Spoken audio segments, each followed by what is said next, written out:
You're listening to CFRN, a community of believers who trade for a living. To learn more about who we are, what we do, and how we do it, call toll-free 1-866-928-3310, and we'll send you out a no-obligation information kit absolutely free. 866-928-3310. The CFRN Emini Futures Cast is now on Stitcher. Listen to us on your iPhone, Android phones, BlackBerry, and WebOS phones. Stitcher is smart radio for your phone. Find it in your app store or at Stitcher.com. Stitcher Smart Radio, the smarter way to listen to radio.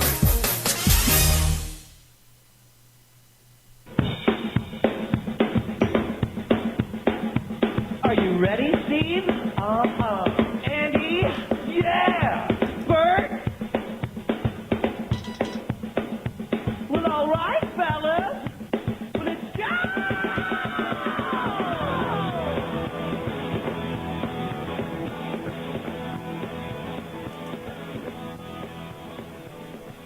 You're listening to CFRN, the Christian Financial Radio Network. Today's broadcast is brought to you by Audible. Get a free audiobook download at www.audibletrial.com/CFRN. Over 85,000 titles.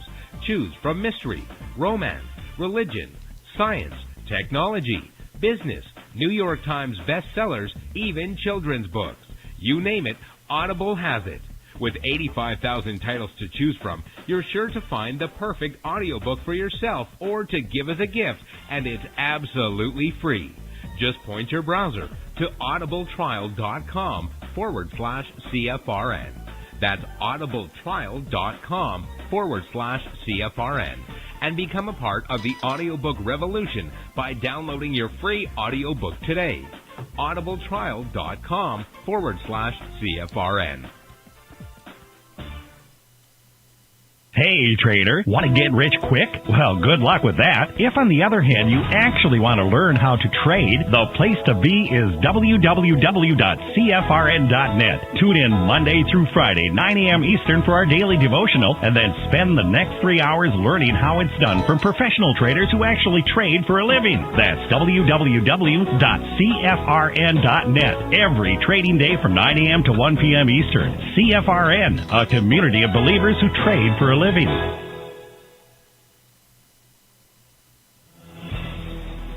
Good afternoon, traders, and welcome back to the CFRN Emini Futures Cast.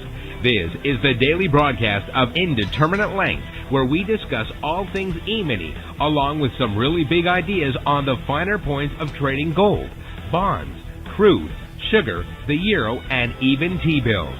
Joining us today from our studios in Boston, Mr. Michael Borth. From our trading desk in Chicago, Mr. Burton Schlichter. Now, to get things started, let's go to our host and founder in Studio A, overlooking South Mountain, America's largest city park. Here's Dwayne. Good afternoon. Welcome back. Today is Thursday, 8th day of October, 2020. Thanks so much for joining us, whoever you are. Wherever you are, we're just glad to have you right here, right now. If you can't see the screen I have up, go to our homepage at CFRN.net. On the right-hand side of the page, click the big microphone, follow the instructions. You'll be registered in about 30 seconds. That will give you one-click access to the show each and every day. On the days you're out of the office or away from the desktop, not to worry. Point any internet-connected browser to cfrn.net/live. There you'll find a live, real-time simulcast of the show. As it unfolds, you just won't have access to the chat box. Having access to the chat box, that allows you to ask questions and participate in the discussion. So the first mentioned method of joining the show each day from the home page at cfrn.net is not only the best, but you only have to do it once. Because once you do that, you'll get an email each and every day right before the show. And in that email will be a link. And when it's time for the show to start, there you go. Join us with one-click access. Okay, let's open with a word of prayer. Heavenly Father, we thank you for all of your blessings. We pray for the continued health and recovery of John and Anna and any of our partners, family members, audience, anyone who is anything but 100%. We pray for healing by the power of your Holy Spirit. And as we are meeting today to conduct matters of business, guide our hearts and our minds in the spirit of fairness, right thought, and speech. Impart your supreme wisdom upon our activities so that our affairs may reach a successful conclusion.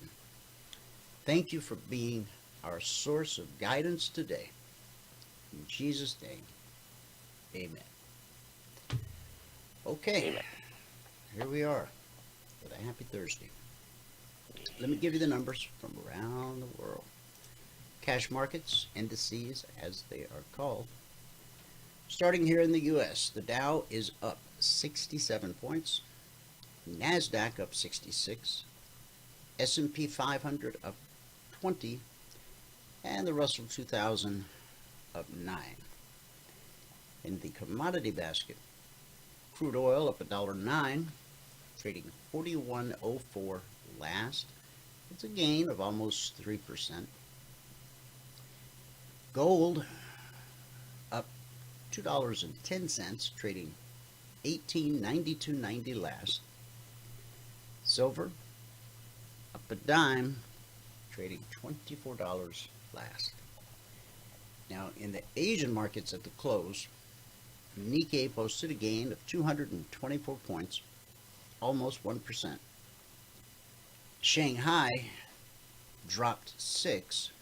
The Hang Seng dropped 49. And in the European markets at the close, FTSE posted a gain of 31. The DAX rose 113, almost 1%. And the CAC rose 29.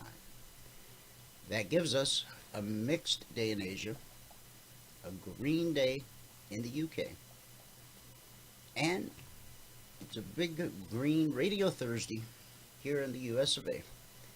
Let's go to Michael and we'll get a recap of everything that happened this morning in the live training room. After that, I'll be back. We'll cover the Logic 247 alerts, the Concierge Trade Alerts, and today being Thursday, we look forward to talking with Dr. Tom at the top of the hour. So, Michael, I see you've already taken it away. Here we go. So, how'd the old driving test go yesterday? He doesn't actually have to do a driving test. He just had to go in and bring all the paperwork in. Mm-hmm. But yeah, he found it, and then on the way home, we found a car that we may get, so I can keep the other one. So you don't have to physically do the whole driving thing like when we got our license, huh? No, right now because of the whole COVID thing, they don't want to put two people so close together in a car. Interesting. And so we said, we asked the guy, is he gonna have to do a driving test later on? Because what they're saying right now is like 6 months out. They might say you have to come and do a driving test, but you've already been driving for 6 months. What's the point? You think they'd at least have a simulator, like one of those arcade games or something. Yeah. Well, he said he doesn't think they're going to do anything. Everybody right now, all the kids that are getting their driver's licenses right now that have gotten their permit already, because you got to drive 60 hours to get your permit. Right. You got to drive over 60 hours to actually get your license. But so they've already done all their driving to get their permit. So all the kids that have permits right now, they can just go bring the paperwork in, sign a couple of things, and they get the license. Nice. So they've split it up. It's a level 1, level 2, and level 3 license. Now the level 1 is what he gets right now, Level 2 is when he has 12 more hours of driving, 6 of them at night. And then the level 3, I don't remember what the criteria was for the level 3, but he's got all the paperwork. So I have to drive for 6 months, 12 hours, day and night. He says he has to drive another 6 months to get the level 3, which would be a regular driver's license. Gotcha. But so, yeah, and then on the way back, he sort of settled on a car, I thought. And Kicked a few tires, did you? yeah, we found this one place that we hadn't seen yet, that they got a bunch of nice clean cars, it looks like. And they're giving us a pretty good deal on a car that's only got 56,000 miles on it, so. Well, good. Well, drive safe, Jake. Yes, right. Jake Blaine said drive safe. I'll hit mute on my end and you can take it away. Okay, here we go. All right, good afternoon, everyone. Today is Thursday, the 8th day of October, 2020. Now it's Thursday, so we have a partners meeting tonight, 9 p.m. All right. If you're not a partner and you want to become a partner, we've made that really easy for you to do. Go to eminifuturestrading.com and you can sign up today, become a partner today for under $100 a week. But we'll get you started anyway. And you can get into the partners meeting tonight. All right. So as I said, today is the 8th day of October 2020. Today we made 8 ticks in the euro, 65 ticks on gold, and 8 ticks on the ES. That put us up $800 a contract on the morning session. And today it took 19 minutes and 3 trades to get to the goal for the day. At that point, we're up $100 a contract, and we took a total of 14 trades this morning. So on the month, we are at $4,087. That's over 6 trading days, averaging $681 per contract per trading day. Okay, I am now at 162 days, consecutive days of getting my goal for the day. I want to go the rest of the year. I'm not going to wood, but I want to run the rest of the year. Hopefully I will. We are now at $79,544. That's over 187 days, averaging $425 per contract per day. Okay, now that is one contract, 2 hours per day, and I'm missing most of the trades. So if you're not trading futures right now, I don't know why. Right now is the time to be in there trading futures. Okay. All right. That said, I already told you about going to eminifuturestrading.com to become part of the family. If you want to, and you're not yet, go there, become part of the CFRN family, and we'll get you started as soon as we can with everything that you need. Okay. Now, I know I got a couple emails I have to deal with today, and if anybody wants to meet with me this afternoon, you got to let me know. Okay. Just give me a call and let me know. Yeah, give me a call or send an email to support@cfrn.net. Support@cfrn.net. Okay, or you can call me at 617-943-3298. All right, that's my personal cell. All right, let's get into it. Now I'm going to end with gold. I'm going to start with the ES. Okay, and end with gold because on the ES, you know, we had one trade right here. We picked up 8 ticks on this trade, but we had a break-even trade before it, and it got really choppy. Then it finally broke out, and we took 8 ticks on that one. I missed the long right there. We had a break-even trade there, then it got really choppy again. Broke out a little bit, gave momentum a short trade right here that I didn't take.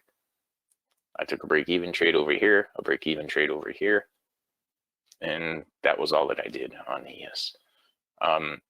It was in really heavy periods of chop today. And I was trying to stay away from it just because of that, like all of this right here. Now, were there valid trade setups in here? Yeah. Would you have gotten stopped out? Yeah. Would you have made profit on a couple? Yeah. But I'd rather really just not be involved in that. You know, when I get this break-even trade like this, and then I see we failed to put in, you know, we're just stuck in a range. And we have lower highs and higher lows, you know, I just want to stay away from that. All right. Now, the YBR trades were working okay. If you did them right, they were working okay. But it was a rough day with the ES. We ended with +8 on the ES. Now, crude, we didn't trade at all. It started out here, And you see how the slingshot's just whipping around like this? So it's really not giving us any trade setups. You know, we have YBR trades that, well, that one worked out okay. This one would have been a break even. That was not one. That one would have stopped you out. And then we get into the break. And during the break, there was... See, I wouldn't have done this right here because I would have been calling this chop. Even though we had a bounce off the BBC and we had bullish separation. And the MA1 stayed red, stayed blue. I would have waited until we got up here and taken this trade right here. Okay. And so that was crude. Now, I didn't do anything with crude this morning. But on the euro, right here, we picked up 8 ticks. There was a trade right here, bounce off the BBC. It was also a YBR trade. Those usually work out really well. There was a short here, and I had a break even right over here. Okay, that was the euro today for me. It really didn't have anything during the break. Now, gold, that's where we had most of the trades today. So let me scroll all the way back to the beginning. We'll start from there instead of going backwards. Okay, we had a short trade right here that would have been break even had I gotten filled, but I didn't. A short trade right there that would have given profit if I'd have gotten into it, but I didn't. We did have a trade right here, and we picked up 10 ticks on that one, and that's where we got our goal for the day. Then on the next trade, we picked up another 10 ticks. That put us at plus 20. And then on the next trade, we picked up... I don't have my entry part. On this trade, we picked up 17 ticks. That put us at plus 37. On the next trade, we picked up 10 more ticks to put us at plus 47. And it got choppy in here. There was some YBR trades in here that worked out just fine. In both long and short. We missed that one. That was a momentum short that I missed. On this one, I picked up another 10 ticks to put me at plus 57. And then I missed that one, missed that one. On this one, I picked up 8 ticks to put me at plus 65. And right here, I had a break even. During the break, YBR short here, YBR long here, and that was it. Okay, so we killed it in gold today. And after yesterday, it seemed like we struggled in gold yesterday. My numbers for the week, I told you yesterday what the numbers were. They were 40.20 on crude and 33.44 on the ES. Now we killed the crude one, but the ES we didn't hit yet. 33.44 is where I expect the ES to get in next week. Let's bring this back up. If you're going to read the spreadsheet, you have to read all the CFTC risk disclosures down at the bottom. Today is the 8th day of October, 2020. Hey, you know what? In 2 days, it'll be 10/10/2020. Anyway, that's never going to happen again. Symmetry in numbers just distracts me sometimes. All right, so on the euro, we picked up 8 ticks. On gold, 65, and on the ES, 8. Put us at plus 800 on the morning session. Today, it took 19 minutes and 3 trades to get to goal for the day. At that point, we're up $100 a contract, and we took a total of 14 trades this morning. On the month now, we're at 4,087. That's over 6 trading days, averaging $681 per contract per trading day. And this is my 162nd consecutive day of getting the goal. On the year now, we're at 79,544. That's over 187 trading days, averaging $425 per contract per trading day. Okay, per contract per trading day. All right, and with that, well, let me just mention one more time. If you're not a member of the CFRN family and you want to be, go to eminifuturestrading.com and you can sign up there. Okay. All right. And with that, we can pass it back out to Studio A, fabulous Phoenix, Arizona, overlooking South Mountain, America's largest city park. Dwayne, if you are ready. I'm ready.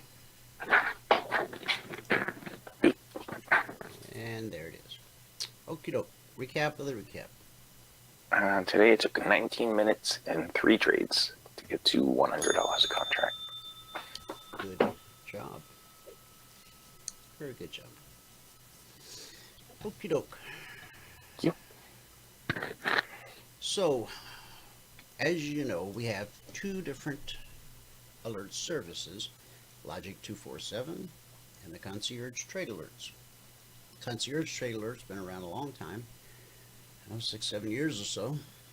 It's a static report that comes out shortly after the Globex Open each evening, and it gives you 2 important numbers for each of the futures markets that we cover. The Logic 247 alerts are a bit different in that each alert that comes out, they come out around the clock. It could be 2 a.m., it could be 2 p.m.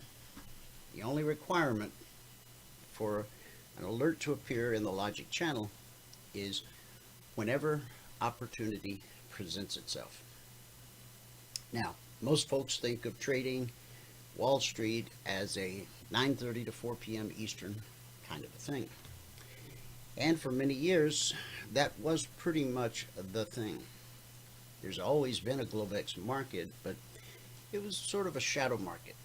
It was there, nothing much ever really happened, and no one ever really talked about it very much. Certainly, you never saw major moves begin or end during the Globex session. That was reserved for Wall Street. It's not the case anymore.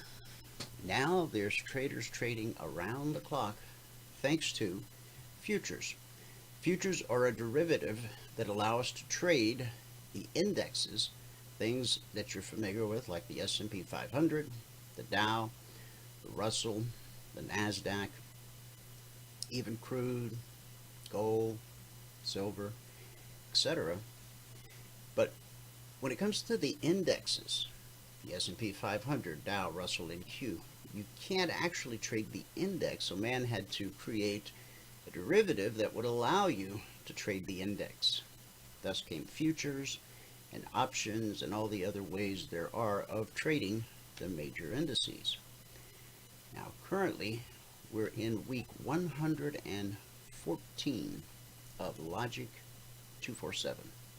Okay, and this recap is current as of 9 a.m. this morning. So far this week, we've issued a total. Now, again, this doesn't include the concierge alerts. These are just the Logic. 46 total alerts issued. 13 never triggered. Still waiting on the results of 1. That gave us 32, or gives us 32 actionable alerts so far this week, of which 3 have been stopped out. So that's 9% of actionable alerts have been stopped out this week. That's not a typical number. What we've averaged over the last 114 weeks is 20% of actionable alerts do get stopped out. So far this week, we're below average with just 9%. Now, the way the Logic alerts look when they come to you in the private Telegram channel, you just scroll up here and give you the guided tour, walk you through what's gone on since Sunday night. Okay. All right. So as I said, we're in week 114. Last week, week 113, we had a total of 54 alerts. 6 of those never triggered. 5 carried over into the new week. We had 43 actionable alerts. 2 of those were stopped out based on not risking more than $300 per contract, per trade, less when possible. And that represents 5% of the actionable alerts last week. Again, that's a weekly total, but not a typical number. Typical number is closer to 20. So week 114, first alert was actually a carryover from the previous week. B means buy, T, initial target, and then some would call it target 2. I call it potential resistance. Think of price climbing the chart. So you got an initial target, second target, third target, fourth target, and then the weekly trading zone is always the final trade to target. On a long trade, it's going to be the weekly trading zone overhead. On a short trade, it's going to be the weekly trading zone below. S, if B means buy, you can probably figure out that S means sell, initial target, potential support versus potential resistance, and potential support. This one never triggered. Next was the Russell to be long at 1545. That one was worth $135 per contract traded. This is gold. This was a short at 1901. Okay, this one was also a carryover. And when this was recapped, it was worth $980 per contract traded. And then the last carryover was the S&P to be long. That one got stopped out. And again, on any of the alerts, the concierge or the logic, we don't want to risk more than $300 per contract per trade, less when possible. So as we roll into the new week Sunday night, remember the channel opens at 6 p.m. Eastern. Times you see over here are going to be Pacific time because I'm showing you my Telegram channel, which is the same Telegram channel that you have access to. The only difference is Telegram is going to show your time zone. Okay, if you're on the East Coast, then you'll see East Coast time. If you're on the West Coast, you get the idea. In Arizona, we don't do daylight savings time. 8 months out of the year, we're on Pacific time, and then 4 months out of the year, we're on Mountain Standard, as God intended. So, this was a short on the NQ, then a no trigger on silver. Here's crude oil. This was a long. This was a long on the Dow, no trigger on the NQ. This was a long on the Russell, $505 per contract traded. This was a long on the S&P, $137.50 per contract traded. Silver, short 23.78, initial target 23.76, weekly trading zone 23.55/56. As you can see, this alert, this one alert, was worth $975 per contract traded. Now, I think Michael mentioned earlier that tonight is Thursday, or today is Thursday, and every Thursday night we have a partners workshop. We have 2 hours of live training each day from 9:30 a.m. Eastern to 11:30 a.m. Eastern, and all passport holders are welcome to come each and every day, and we hope you do stay the entire 2 hours, because the goal is for you to actually learn the strategy so that the day soon comes that you don't need us to show you where opportunity exists. You can see it with your own eyes because you've learned the principle upon which the markets operate. So this trade, with one contract, the market made $975 per contract available. Now, again, I think Michael mentioned that if you're not yet a passport holder, but you want to be in that partners only workshop tonight, you should go to eminifuturestrading.com, where it's going to set you back a whopping $97 a week to have access to everything we do. Everything a trader needs for one low price. So that was silver. And then there's a long on the Dow, long on crude, long on the S&P, long on the Russell, a short on gold, short on the S&P. Then we had a series of no triggers. The market looked like it was about to fall off a cliff, and then it didn't. It went the other way. So none of those ever triggered. And then we were back long on crude, and we had two-sided action on crude during this little spot in time. We were able to be long 40.45 and then turn right around and be short 39.55. Here's a hedge on the Dow. That was long. Hedge on the ES. That was long. Russell, B, buy, long. NQ, long. $560 per contract traded. So I think you get the idea. If you catch just one of these trades per week, that'll cover your subscription. And you're not just getting alerts that you can trade yourself, but you're learning how to find these alerts on your own so that the day comes when you won't need us. We hope you continue to hang around, but that's the goal. The goal is that you be able to find these opportunities all on your own. Okay? And there's a no trigger on gold. Stop out on the S&P. This was a long on the Russell. This one, I guess we're still waiting for results. And this was a long on crude. This was a long on the NQ. This is a long on silver. Stop out on the S&P. Long on the Dow. NQ long. Russell long. Which brings us to the last alert posted last night as the debate was happening to be long 34.25 on the S&P, and that was worth $400. The market made $400 per contract traded available. So those are the logic alerts. Those are the ones that come at you around the clock 24/7. You might say, well, I don't want to be trading at 2 a.m. in the morning. Fair enough. There are people on the other side of the world who say the same thing. I don't want to be trading at 2 a.m. in the morning.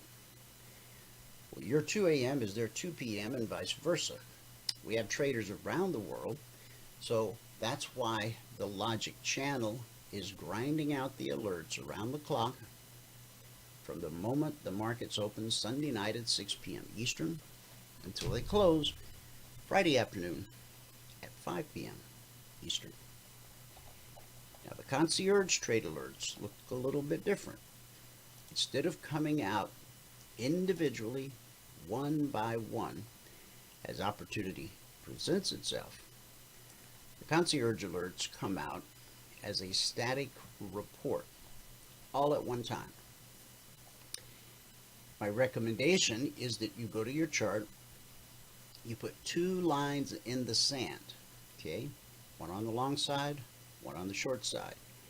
Everything in between those two numbers is the market making up its mind what it wants to do, bigger picture. So once price hits 34.23, we either want to be long or only looking for long trades. And when price drops to 33.77, we want to be short or only looking for short trades. So the S&P, the Dow, the Russell, the crude, the NQ, gold, and silver. Okay, so let's go to the chart. We'll take the first look at the S&P daily chart. Okay, now yesterday I drew two sets of fibs. This last leg up, we have two legs, two major legs staring at us. We've got a leg up, we've got a leg down, and we got what looks like a leg to the upside starting to build again here. Now if we continue higher, then this will be the beginning this will be the beginning of that leg to the upside. So when I drew the fibs yesterday, I drew from the low here, put in on June 29th, to the swing high, put in on September 3rd, from the low to the high. This was the 62% Fibonacci retracement.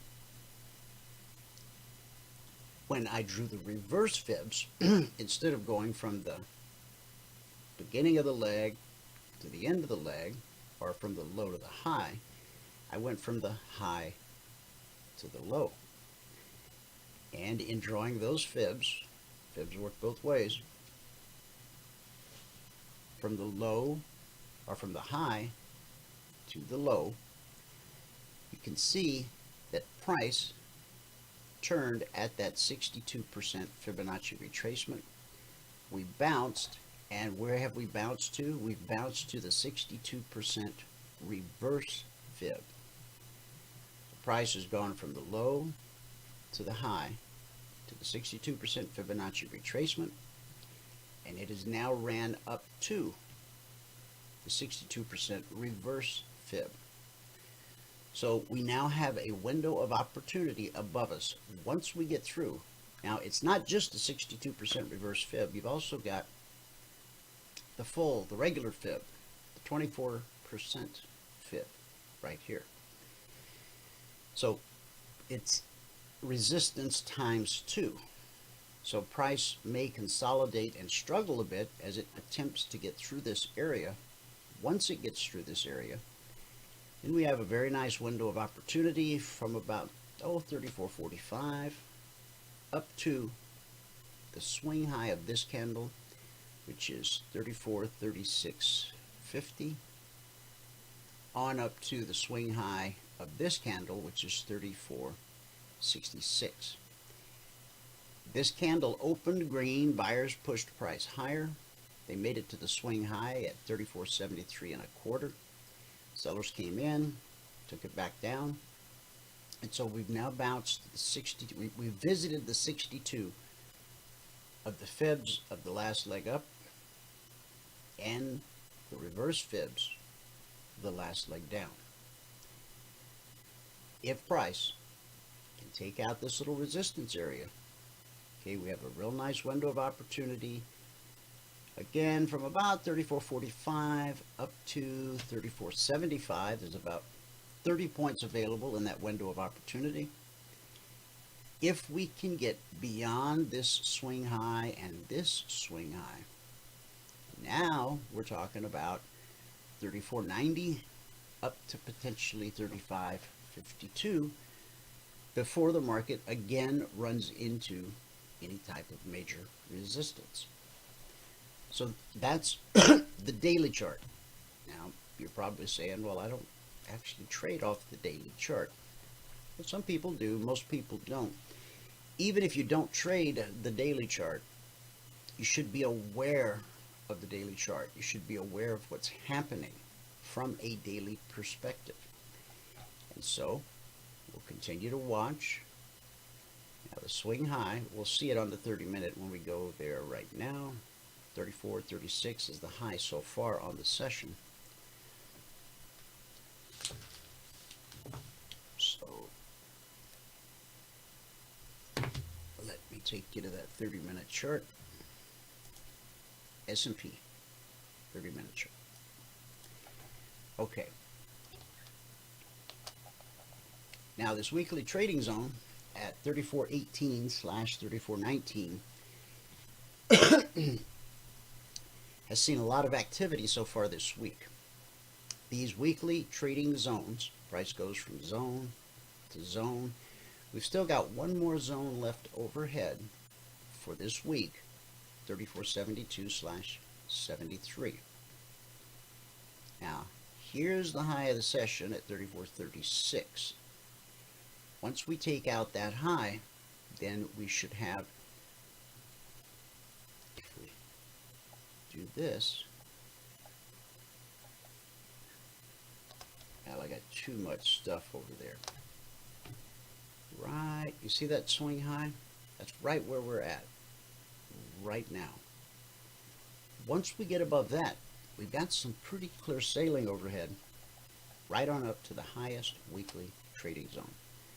Now, we've published the zones since December 14th of 2009.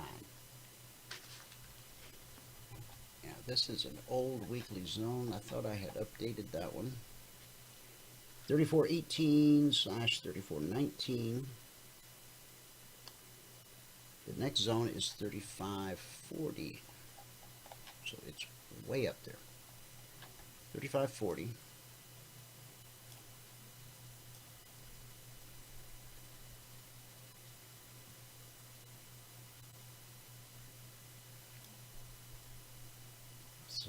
/41. See if we can do it. Yeah, there we go. Alright, so there's still plenty of room overhead. We have no major obstacles in our path once we take out this swing high. Now, once Dr. Tom comes on, as he's talking, I'll be looking at the chart, and there will be some alerts that come out in the channel to take care of this area here. So we had some opportunities that we anticipate during the broadcast today. Now, we had an alert that said to consider being long 3402. Took us up to the weekly zone at 3418. That's a 16-point move at $50 per point. $800 per contract traded. But we've been in a very tight consolidation since we hit that zone.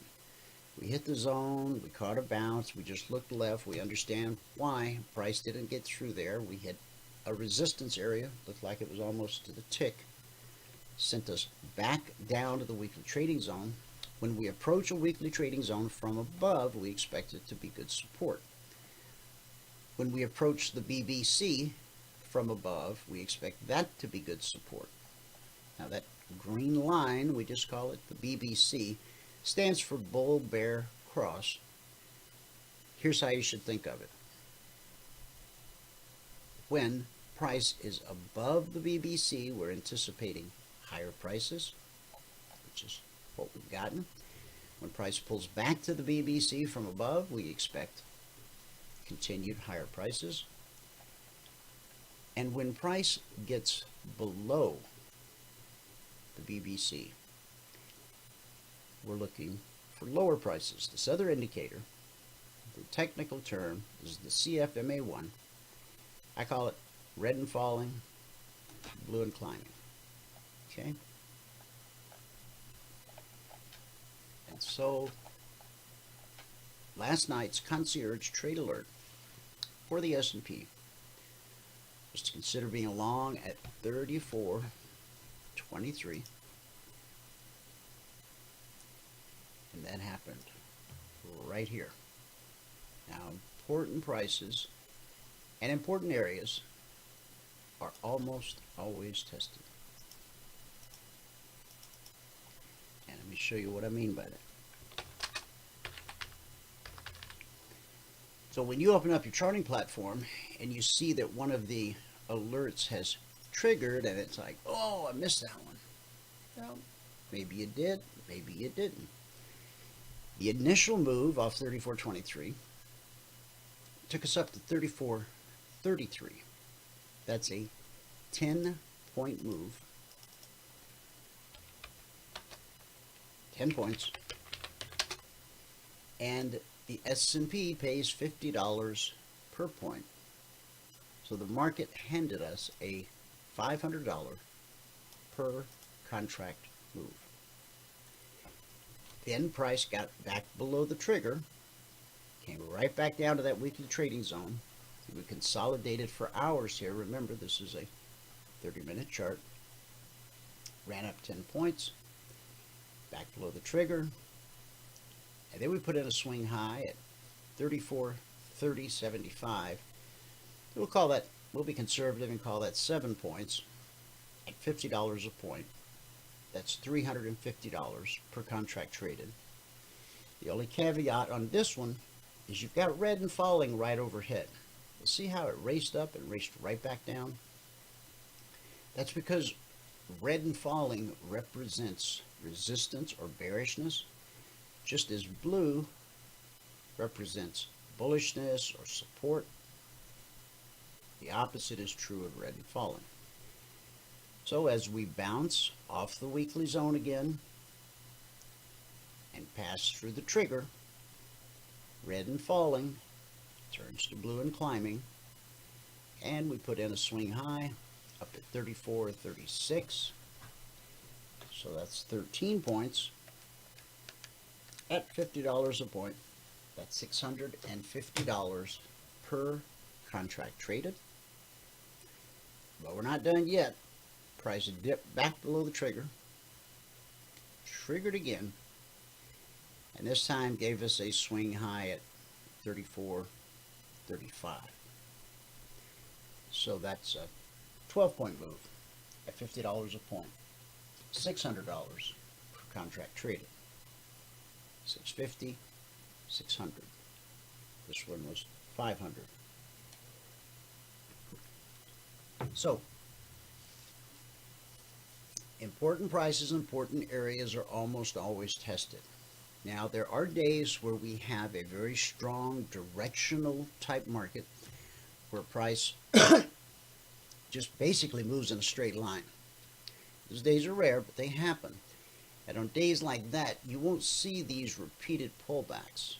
But most days, if you go back over the years, and I encourage you to go to youtube.com/CFRN and pick any day at random.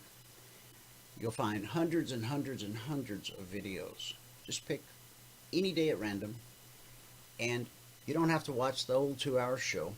Just fast forward up to the part where Michael is doing the recap of the live training room, and then I'm doing the recap of the alerts, and you'll see this more often than not.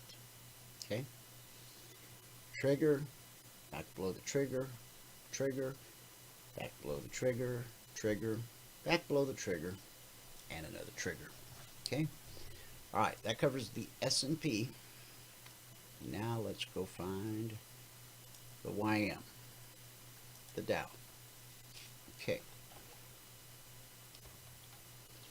Now the next zone we have, see how we consolidated here at the zone? Only 3 things happen at a weekly trading zone. The most likely thing is consolidation, which is what we have here. The zone below, again, that's what we had, was consolidation. Price went from zone to zone, from 860 to 27,860 to 28,095. Okay. Now, last night's alert for the Dow was to be long 28,305. So let's find 28,305.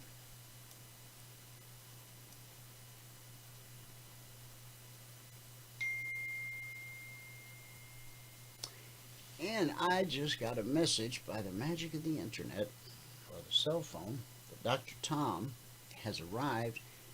I told him he was welcome to pop in a little early today. So we can see we've got 1, 2, 3 triggers on the Dow. We're going to talk to Dr. Tom right now, and as soon as we finish talking with him, I'll complete the recap. We'll cover the Russell, the NQ, the gold, the crude, the silver, the whole bunch. Everything that you saw on that list. Let me just get your microphone open, sir. Stand by.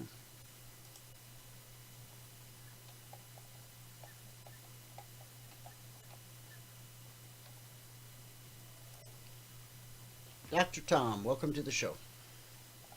Well, thank you, sir. Yeah, my microphone just turned green. Happy Thursday. Yeah, it just reminded me of the Green New Deal. Oh, How my. exciting is that? Oh, my. You know, well, I knew they were going to have a field day with that fly, and they sure have. That was pretty funny. We watched it fascinated. Fascinated. But the other thing was people were paying attention to the fly, and I don't think they were paying attention to what the vice president was saying. I know. Yeah, it was. I had, but you know, there's always so many. It's amazing there's anyone at the center of the earth, because there seems to be so many folks populating the fringe. I saw somebody did an essay this morning. I didn't read the whole thing. I just scanned the headline.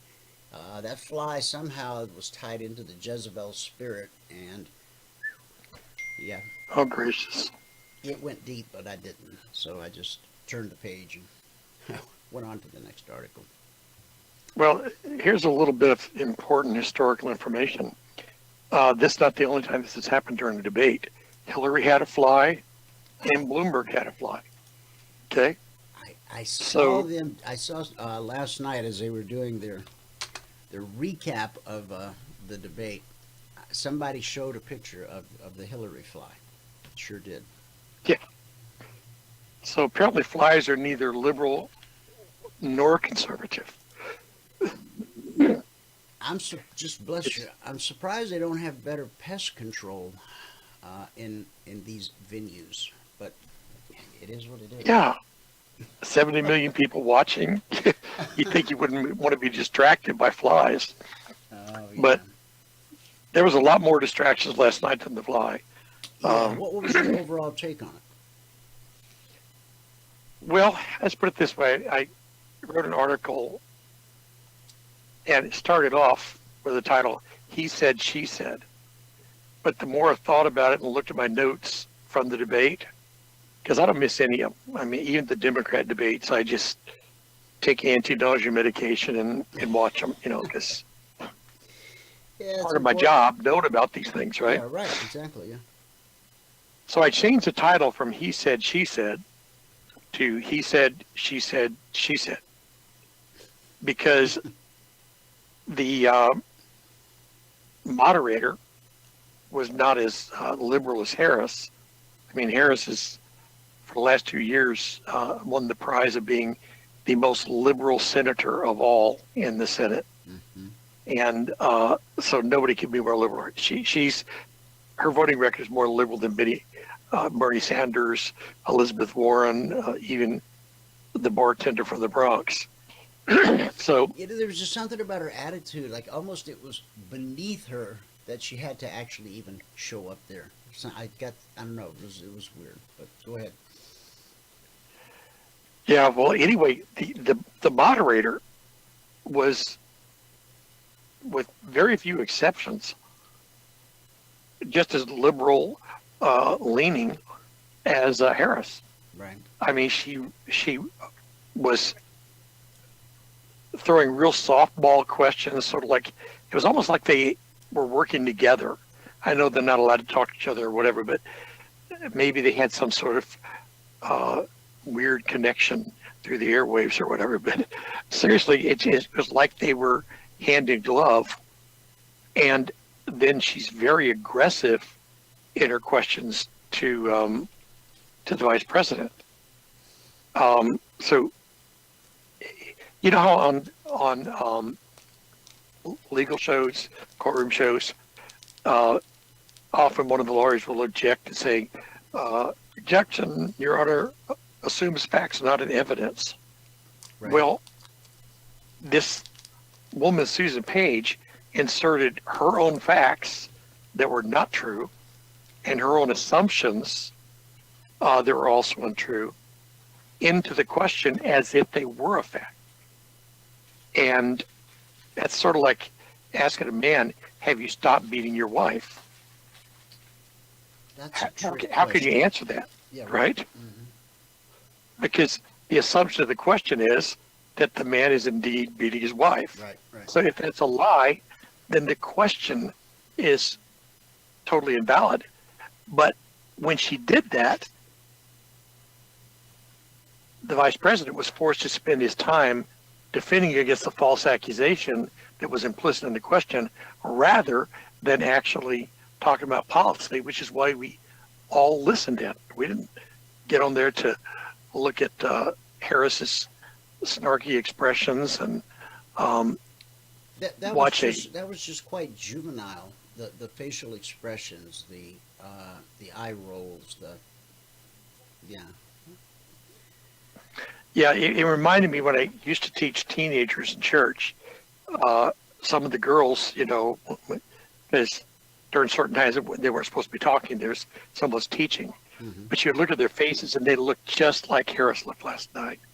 The ho, ho, ho, and laughing under her breath and squinching up her face and so on. And I watched the vice president very carefully. He just had a calm demeanor, looked like he was thinking, like he was paying attention to what she was saying. I'm sure he didn't like what she said any more than I did, but he acted presidential. He behaved as a person would who might, have the ability and the authority to actually run a country. There was nothing sophomoric about. Well, she started off, the very first question, she was rude, snarky, and unprofessional from the very first minute. She never greeted the vice president, nothing. Matter of fact, it was almost like Biden last week, calling the president of the United States. No matter what your problems are with him, no matter what your party is, you don't call the president of the United States a clown and a jerk and a liar and say, "Oh, shut up, man." I mean, he's the president of the United States. That's right. So she acted the same way. She just sort of dismissed him, and that was her first 2 minutes. And she totally ignored the questions she was supposed to be answering. But by contrast, Pence was civil, he was calm, he was firm, but like the gentleman he is, he started off his first thing when he could have been tooting his horn like she did constantly. She did not do much to build Biden up at all. She was always talking about herself, because I think she sees this as what she said one time, the Harris-Biden ticket. But anyway, he was a gentleman. He thanked her for being there. He said it was an honor to share the stage with her. He was a gentleman, and he was presidential. So I thought that the difference between the two was very, very clear. I think the only people who thought that she won the debate, if you can win a debate, was a few of the uber leftist TV commentators.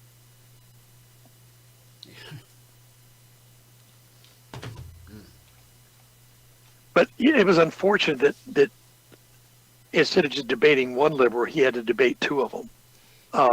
It was pretty obvious the deck was a little stacked there. And yeah, she asked one question that it was one of these "have you stopped beating your wife" kind of questions. Mm-hmm. She stated that President Trump has refused to agree to listen to this word, peaceful transfer of power. What's she implying there? He never refused any such thing. He said, look, if I lose, I move out of the White House. I've got better houses. He said that. He doesn't need to be there. Biden really needs to be there. He's like a fish out of water, not being in public office after almost 50 years. But right. Trump, he didn't need the money. He gives it away. He doesn't need the power. He's there because he cares about the country. So anyway, she says, President Trump has repeatedly refused to agree to a peaceful transfer of power. And she said that as if it were a fact. Right. And so since it was a lie, he had to spend valuable time refuting the lie instead of spending time talking about policy, which is what we all want. Right. You go to a debate because you want to learn something about the people or about the ticket or about their policies. She avoided answering a number of direct questions. I think the only one that Pence really didn't answer was the one about the right to life, the whole abortion, Roe v. Wade thing, and his home state. Yeah. I think we all know what he stands for. We all know what he believes in.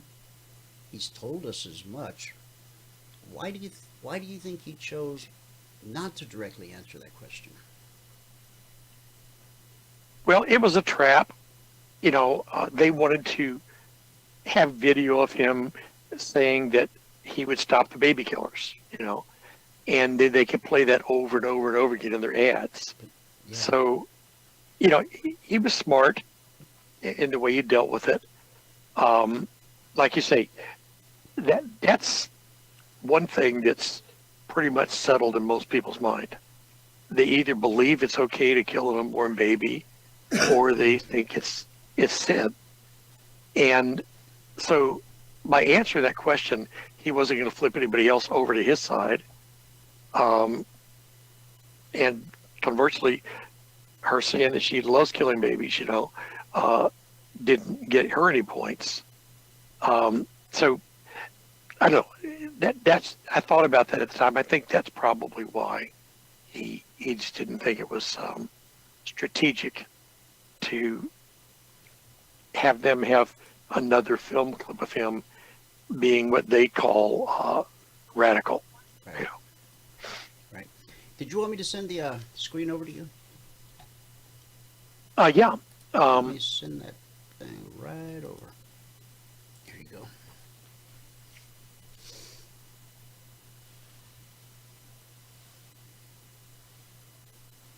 Okay.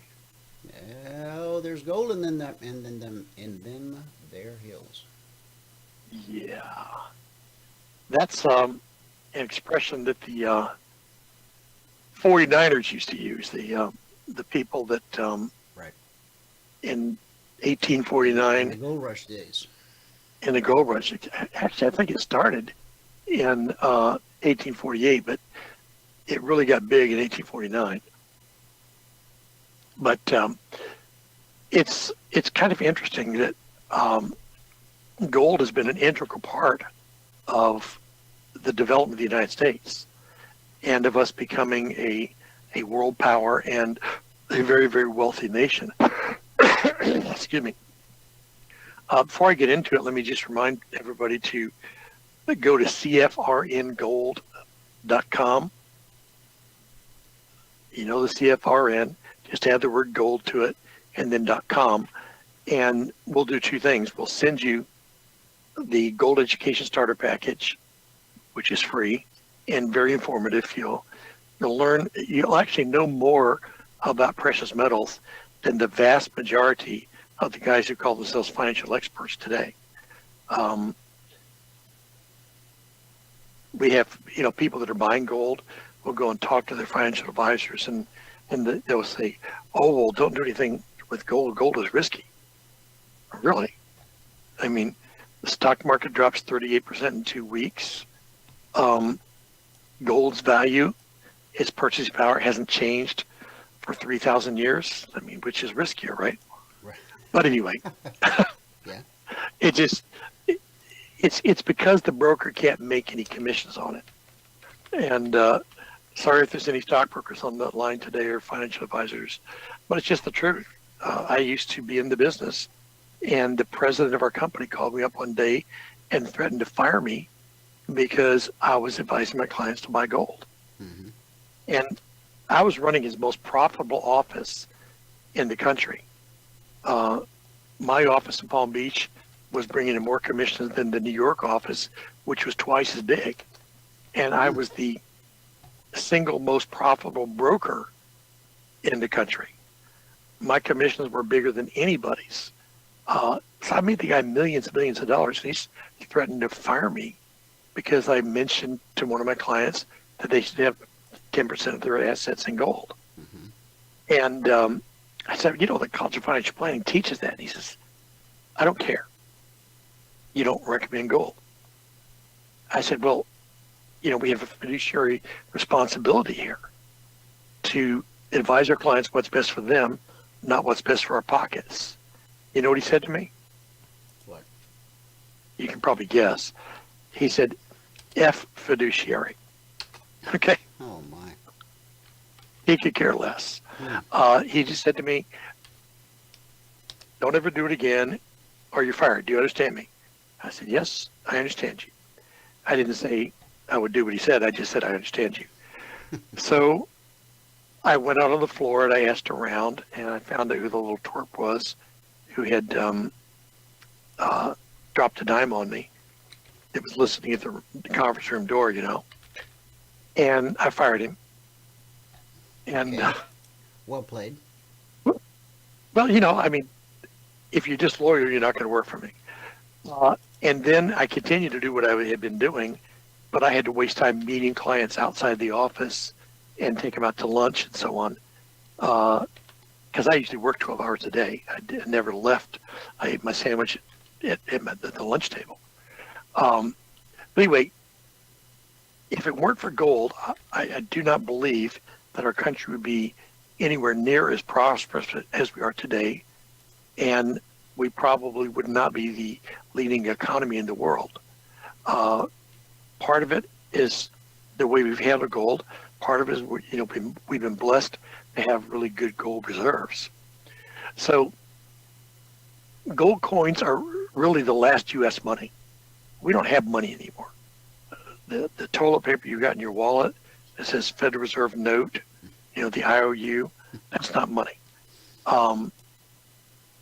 We did continue to have silver coinage until 1964, and then we started counterfeiting that. We started counterfeiting our money in 1933 when we went off the gold standard, went to this paper money backed by nothing. So I'm going to show you some pictures of the last U.S. money. Now, why am I talking about U.S. coins? I mean, usually I talk about European coins because both of them have gone up dramatically in the last 40 years. Right. And they've gone up every year. But the European coins, on average, have gone up about 10 times as much as the U.S. rare coins. You put that together with the fact that U.S. coins have just gotten ridiculously expensive. I mean, the very first U.S. gold coin, a 1 ounce $20 coin, 1849, sells for $22 million now. That's more than your house, right? Yeah, a little bit. And the last U.S. coin, the 1933, is selling for about $7.5 million. And it's only that cheap because they melted down all the coins, but somebody in the mint snagged 10 of them out and replaced them with 1932s or some other year because they're going to melt it down and no one would know the difference, right? Right. It wasn't stealing. He just replaced ounce for ounce. But they considered it a theft, and the FBI spent, I think, 5 decades finding these coins Really? They considered it a crime, even though they had never been actually made U.S. money. And the last one was found, a Saudi prince had it, and nobody has any idea how he got it, but he had it, and he actually paid the U.S. government $20 to make it legal tender. And, because we went into good relations with the Saudis. But it's really fascinating, the story of U.S. coins. Some of them are extremely rare, but they've just gotten so expensive that the average person can't afford them. But what we're going to talk about now is the pre-1933 coins before the gold confiscation that they made a lot of. They're not really rare coins, but that's why they're so cheap. They're scarce. All right. And all the experts are saying that gold's going to go 50% higher in the next year. So at the current prices, these are really, really attractive. because you buy them for just a little over spot.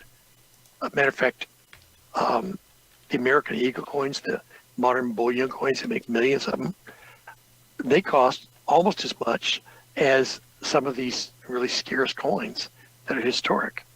So that's an actual picture of some of the 49ers. That guy's playing his shovel there. It looks like like he's playing a banjo, doesn't it? Anyway. Yeah. Coinage is an intimate part of the history of the United States. The only money that the Constitution ever declared was money was gold and silver coins. Not a mention of paper currency anywhere in the Constitution. So I'll just give you a quick tour through some really interesting coins. This is a $1 gold coin. Now it looks huge on the screen, but it's about as big as your little fingernail. Really? Okay, on your pinky finger, yeah. They eventually phased these out because they had the silver dollar, which is larger than a 1 ounce gold coin, a $20 gold coin. And so they didn't really need a $1 gold coin. But also these things are so small that it'd be real easy for them to slip through your fingers and get lost. Or if you had a hole in your pocket to slide it through the hole. So these are actually almost as expensive as the next biggest coin today because there's so few of them.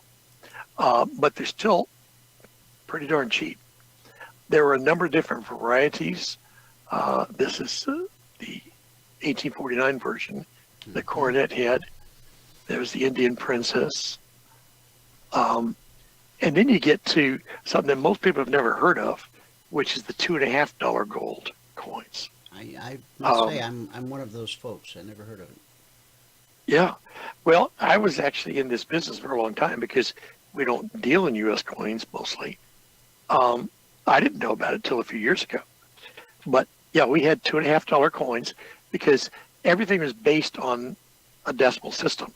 So our first coin, or our first big coin, was the $10 coin. And they called that the Eagle. And then the half Eagle was a $5 coin. The quarter Eagle was a $2.50 coin. And the 10th Eagle was the $1 coin. I always used to wonder why they called the $20 coin the double eagle, because I would keep looking at it and there's only one eagle on the sucker. Why they call it the double eagle? Well, it's because, like I say, the first coin under the Coinage Act of 1792 was the $10 coin. They thought that would be as big a coin as they'd ever need. But then when they started finding a whole lot of more gold out west, then they decided to make a $20 coin. Well, since the $10 coin was the eagle, the $20 coin became the double eagle. Mystery solved. Interesting. Okay. Yeah. So here's what they call the Liberty Bust, $10 coin. It's an 1804. He or she looks mad. I'm not sure. It's a woman. Is that Ben? No, it's a woman. Yeah, but the model was a Democrat, and that's why she's got that. Sorry about that. I like to joke around. I love Democrats. I just totally disagree with them. Hey, a question just came in. I just let me insert it real quick because I don't want you to end up wrapping up and then I forget to ask the question. Sure. But I'll ask it, and if you want to save the answer to the end, then I can blame you for not answering it instead of me for not asking it. Okay. If you are leaving a company and have 60 days to move your 401k, is there a way to roll some or all of it into gold? Yes, there is. It's a little complicated, and but I'd be glad to share with you. You can either contact me through the website or give me a call at the 561-753-5998 number. A lot of it depends on your age. Give us that phone number again one more time, real quick. Sure. It's 561 753 Okay, 5998. perfect. Thank you. And who was the one that asked that? Tim. So Tim will be Okay. giving you a call. Yeah, we've talked before, Tim, never in person, but, through the chat here. So yeah, give me a call and I'll be in all afternoon. I can explain how it would work and the best way to do it. Okay, so there's the angry face $10. The next one is an Indian, this is when you call that a $10 coin. No, we're on the 2.5 now. Okay. I said $10, but So what was a the lot of the value of this coins Liberty Bust? look alike. What I'm sorry? What was the value of this? This particular coin was the $2.5. That was the But- $2.5. Okay. Yeah, they looked the same. Like in a particular year, they would make all 5 coins with the same bust and so on. But when we get to the end, you'll see the coins in proportion to each other. We just like to make them large where you can see the detail here. But this is actually a pretty small coin. It's about the size of a nickel. Okay. So there's the Liberty. Remember, we had a version of that with the $1 coin. And you can see here, down at the bottom of the right, it says 2.5D. It's $2.5. And it's one of the only coins that they actually recognize California on. See, it says state of, or states of Cal. United States of America, but underneath there, Cal. So this was made with gold that came from California. Here's an Indian coin. There are other designs, but I think this is probably the best looking one. And also the eagle. I love the eagle on this. Very regal and dignified. And so we're still on 2.5, as you can see. Now, the $3 coin. Now, you've heard the expression, fake is a $3 bill. Yeah, I've heard it Well, they're expressed different ways also, but yes. Yeah, well, I didn't want to use the other. Yeah, I got you. But there actually was a $3 bill. I own one in paper. But there was also a $3 coin. Now, these are pretty rare and therefore pretty expensive. So they're not in the sets that I recommend because they would just make the sets too expensive. But this is a beautiful coin. And I just got 3 of them in. And I am going to make some sets with 6 coins and include this in it because it's an important piece of history. Now here is a coin that's I can't afford. I don't know too many people could. You see it says 1 Stella on the right and 400 cents. It's the only U.S. coin to my knowledge that ever had its own name. Okay. They only made 475 of them. And so it's at least $1 million coin. So not too many people are going to buy it, but it was 400 cents or $4. It says $4 at the bottom. It's the most rare U.S. denomination ever. Like I said, 475 were minted. I've been studied. I can't find out why they stopped at 475. But I'm glad they did because a lot of people that bought them for, $20,000 and years later they're worth $1 million. They're happy people. Okay, now the $5 gold coins. This is in 1833, 100 years before we had the criminal in the White House, FDR. And you see here, this is the same picture as we saw on the $5 and the $2.5. The Liberty bust. And here's the Liberty coronet, same thing. Yeah, same thing. It goes all the way back to the $1. And here's another version of the Indian. And now we're at the $10, all right? Again, there's the Liberty bust. It's a little better condition than the other one. The coronet and the Indian. Now here they changed the Indian. It's more of modern look to it. I personally like the other one better. But if you look at the coins, these are very much cameo effects. That eagle is like a good 1/16 of an inch off the field, off the background. So it's a striking coin in person. And then we have the $20 coins. There's the Liberty Coronet. And look at you can see it better now in this picture, but look at the right side.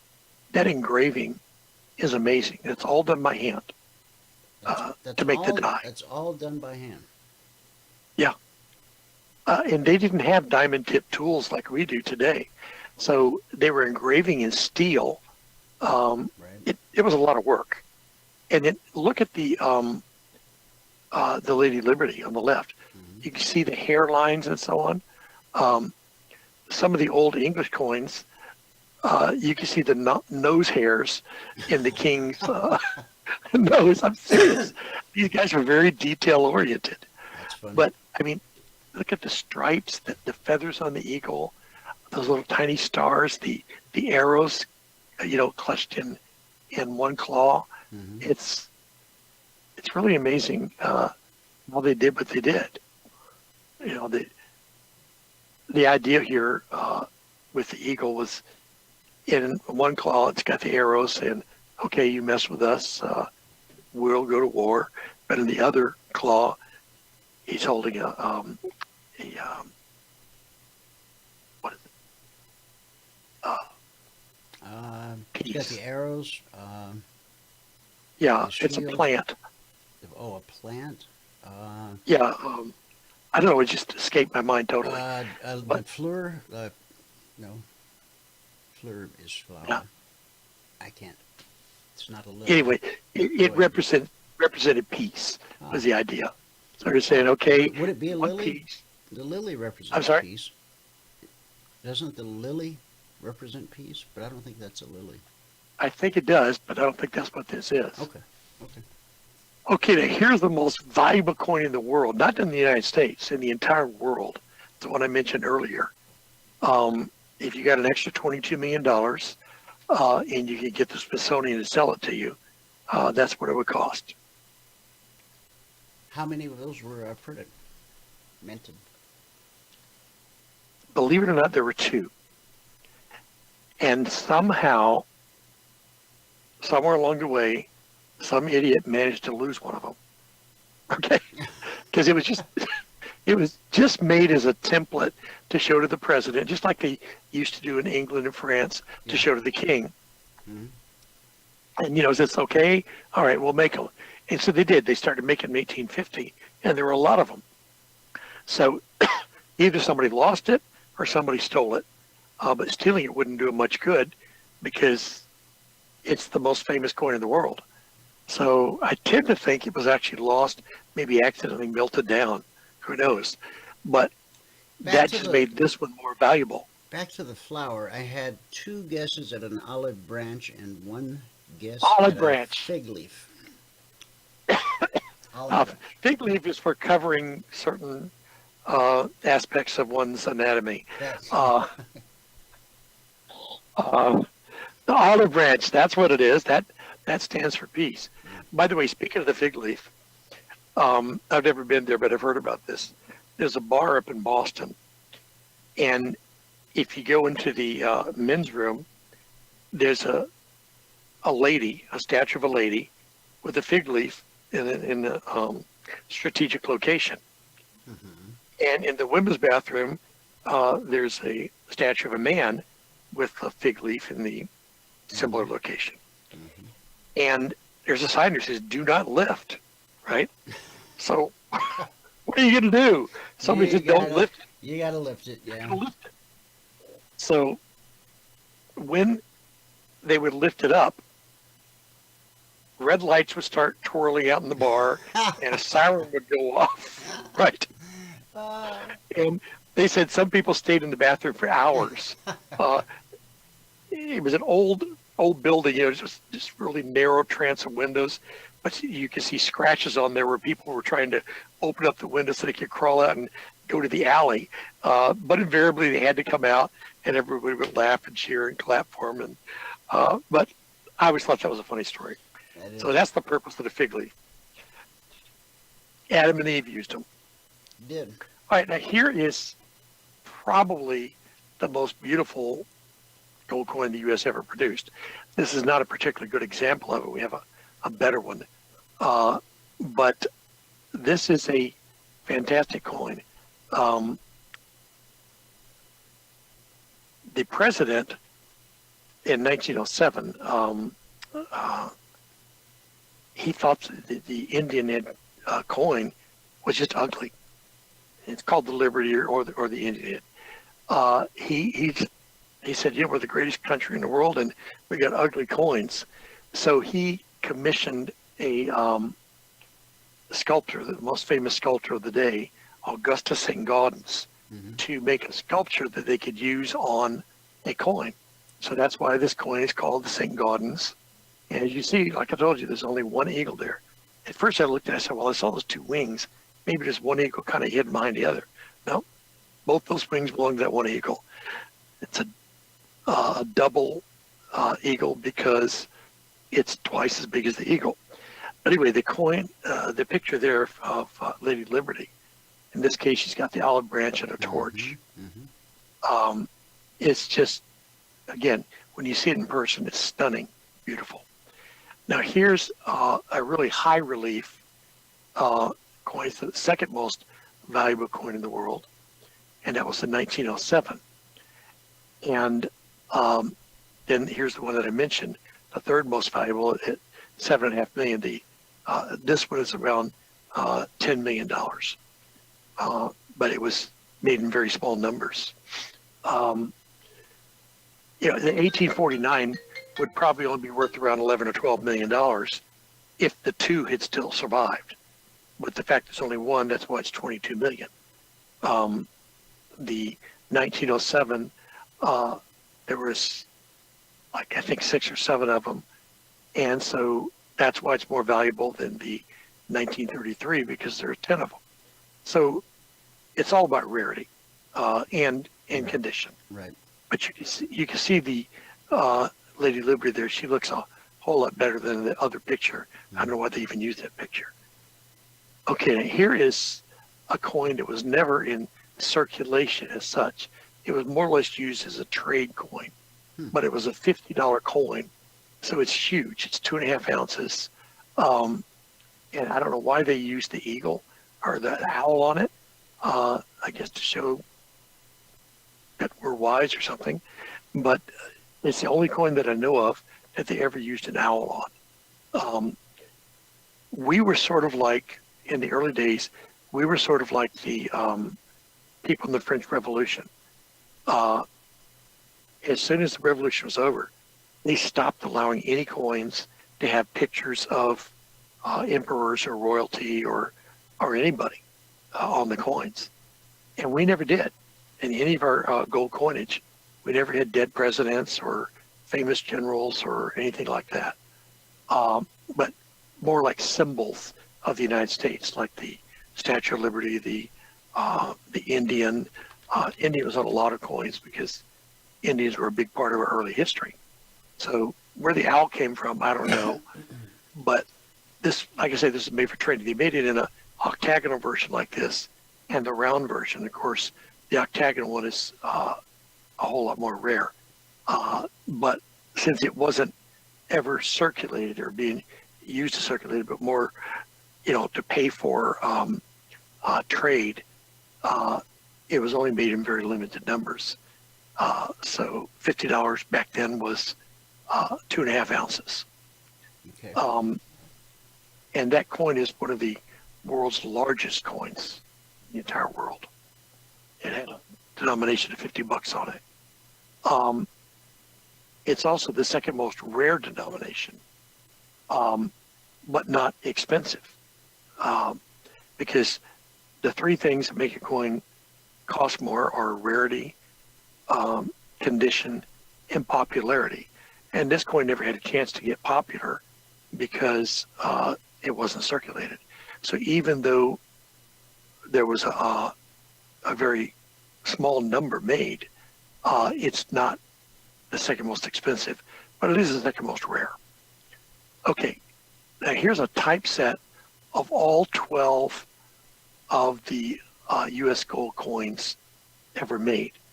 None of us will ever own a set like this because, remember I mentioned the $3 coin is so expensive. Right. It's just unaffordable for most people. Sure. But if you can get Bill Gates to adopt you, maybe you could. Who knows? Okay, the ultimate way. Start building a set. All right. Sets are the most valuable of coins.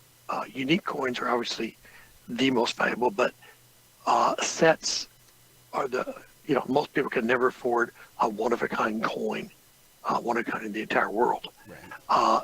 But you can build unique sets, or at least very inexpensive and rare sets. It's really amazing. Some of these really beautiful coins are very, very inexpensive. So why are these bargains possible? Well, like I said, it's partly because they're not rare, but they're definitely scarce. Partly because they're historical coins that rise with the bullion, but they always have a premium. Right. And so the premium expands and contracts depending on supply and demand. If gold is going up real strong, there's a big demand. We've seen premiums of 400%. We've seen some of these coins selling for 4 times the spot price of gold. Wow. And the other thing is they're the best known near bullion coin. I like the English near bullion coins, the 5 pounds. I like the French 100 francs. But these are definitely the best known. And remember, popularity is one of the big 3 as far as value. Gotcha. Here's another reason why you can get them so cheaply.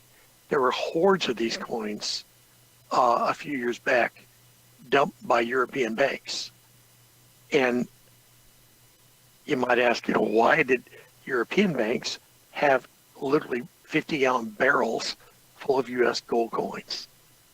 Well, when FDR, almost his first official act on taking office, took us off the gold standard and threatened Americans with 10 years in prison if they didn't turn their gold over to the government, a lot of them said, I'm not going to be a sheeple.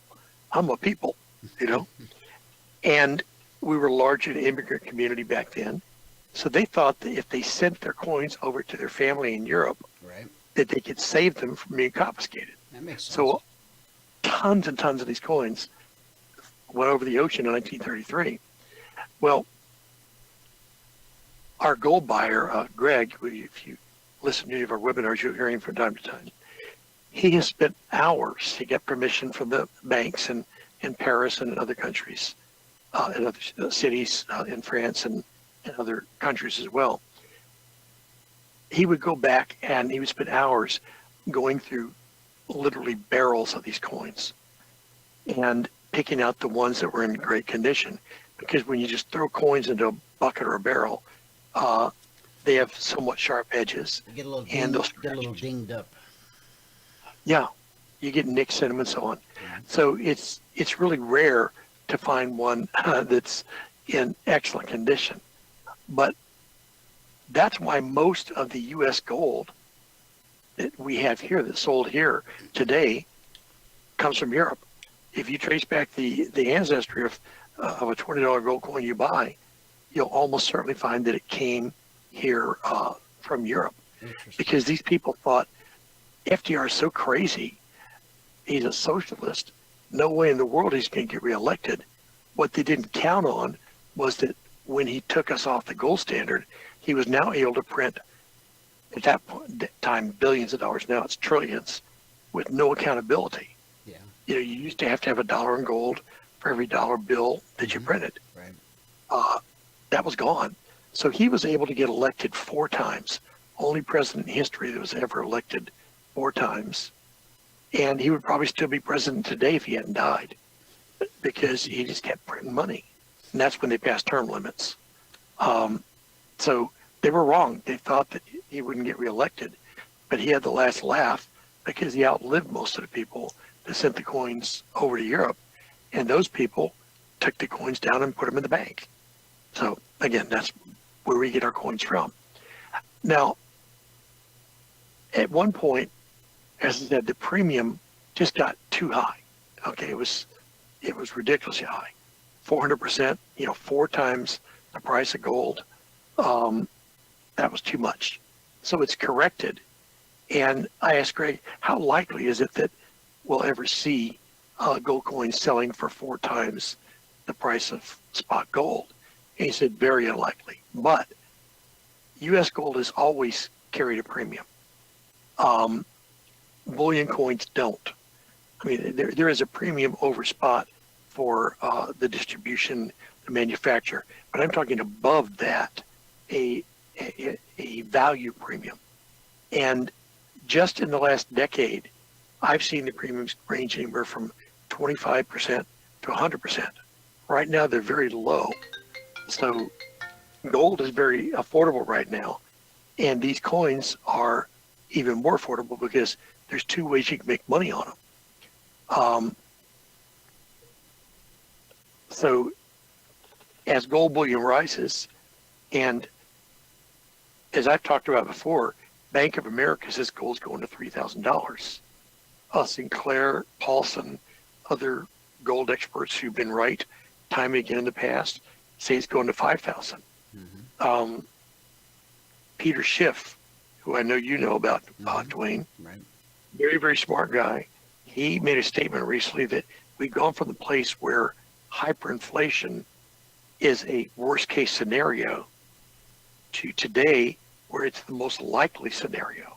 And he says gold's going to 10,000. I don't really care because I've got 70% of my net worth in precious metals, mostly gold. So if it goes to 3,000, I'm happy. 5,000, I'm happy. 10,000, I'm as happy as a pig in slop.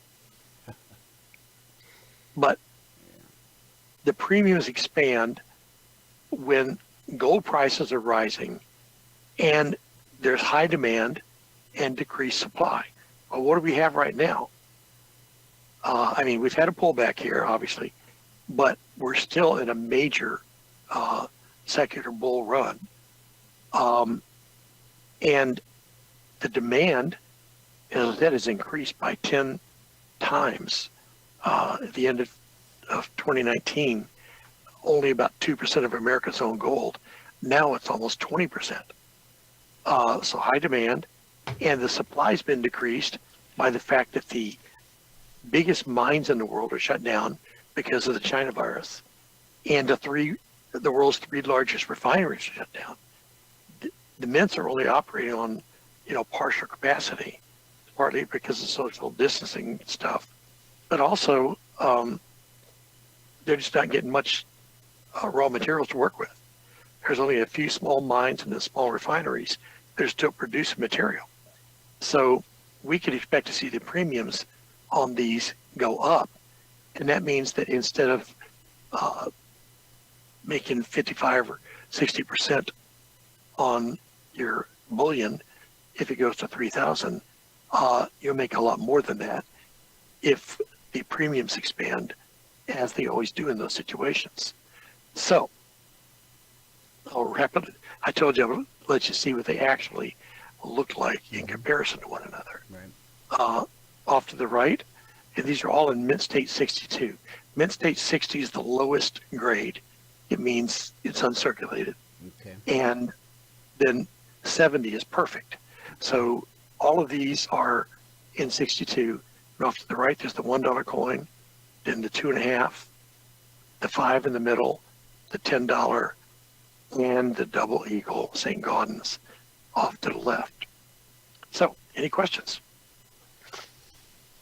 No, the only question I had was the one from Tim. There was a comment from Natalka She said, you know, something's only worth what someone is willing to pay for it.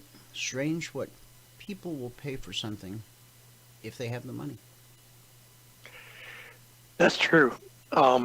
We've seen coins that have sold for more than what we think they're worth. We're very careful.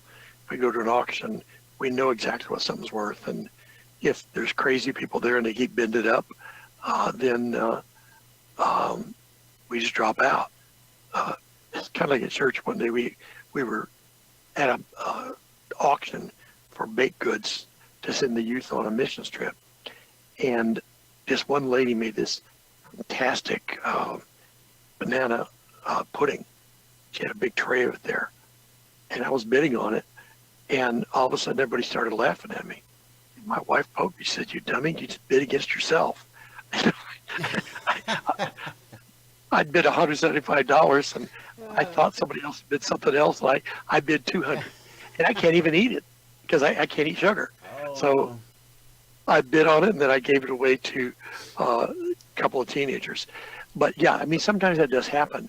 The saving grace of collectibles is that they have real value in addition to their collectible value. So the intrinsic value of the metal and the extrinsic value of the rarity. So something like the Mona Lisa that's supposedly worth $25 million, it has no intrinsic value at all. I mean, it's a little tiny painting. Its wood frame might be worth $4. That's about it. Mm-hmm. A Babe Ruth baseball card that's just a piece of cardboard that you got free with a pack of bubble gum, sold not too long ago for $500,000. I would much rather pay a couple $1,000 for a 1 ounce historic coin that has a intrinsic value that will go up as bullion goes up, and also has a nice premium spread on it. So this is both. Plus, you couldn't chew the gum anyway because it's got sugar in it. That's true. I don't do sugar. So if anybody's interested in one of these, I mean, you can get one of these for not a lot of money, and they're really a beautiful collectible, but also a great investment. Gold is the single, hands down, best investment in the world because it has the two things people are looking for if they're smart. It's got safety, and it's got, great profitability. There are some things you can make more profit on and take a lot more risk. I prefer to take less risk and make serious money rather than maybe make crazy money and possibly lose it all. Risk reward, right? Risk reward. That's the ticket. Okay. Thank you, Dr. Tom. My pleasure. As See you next time. It is a pleasure. We enjoy having you with us every Thursday. And guys, CFRN Gold, one word, CFRNGold.com. Go pay the doctor a visit. He'll send you that starter kit, give you some information, and we'll see you next week. Okay. God bless. All right, brother. Take care. All right, guys, let me pull the screen back over this way. And there we go. All right, so we already covered the S&P. And I believe we were just getting started with the Dow.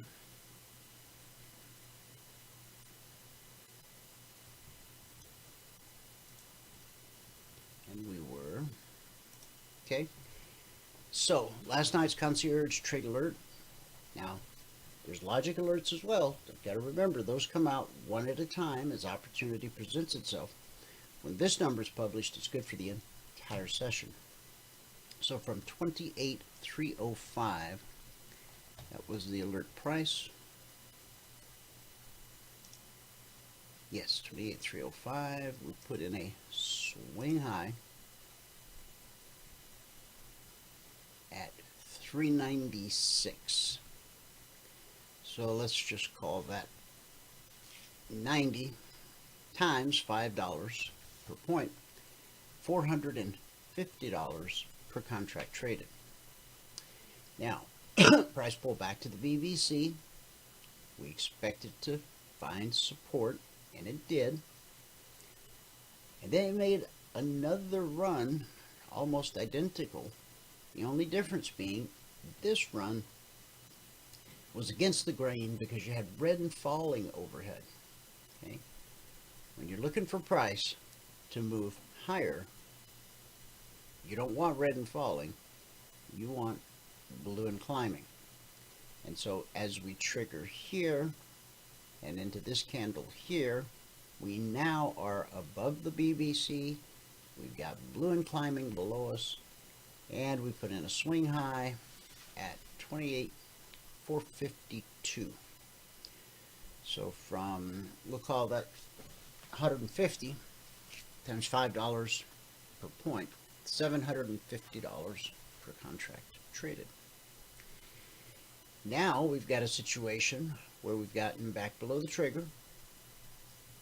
Red and falling this time, though, did not turn back up. In fact, we have a bearish cross, so the whole situation has changed because price is now below the BBC. So, yes, buyers could still come in, could still bid it back up, take it above the trigger, turn red and falling into blue and climbing. But as it sits right here, right now, the highest probability window of opportunity is actually right here. Okay? Now again, because in order for it to move higher, it's got to overcome the obstacle of the BBC. When price is below, we anticipate lower prices. When price is above, we anticipate higher prices. We've got red and falling. As price starts to drop, we want to take out that low, and then that gives us a nice little window of opportunity here.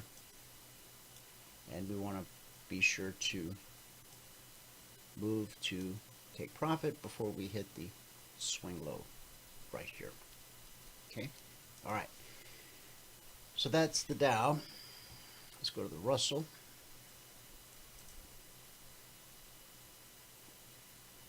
Russell's been on a very steady climb since this bullish cross that happened yesterday at about 1:30 a.m. Eastern. This was yesterday's Concierge Trade Alert, which ran up $950 per contract traded. Last night's alert said to be long 1621. 1621 is way up here.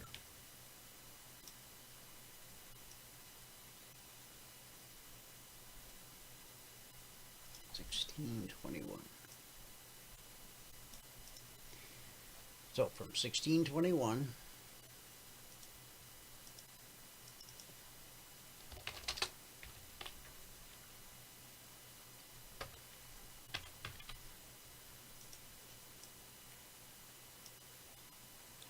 up to 2460.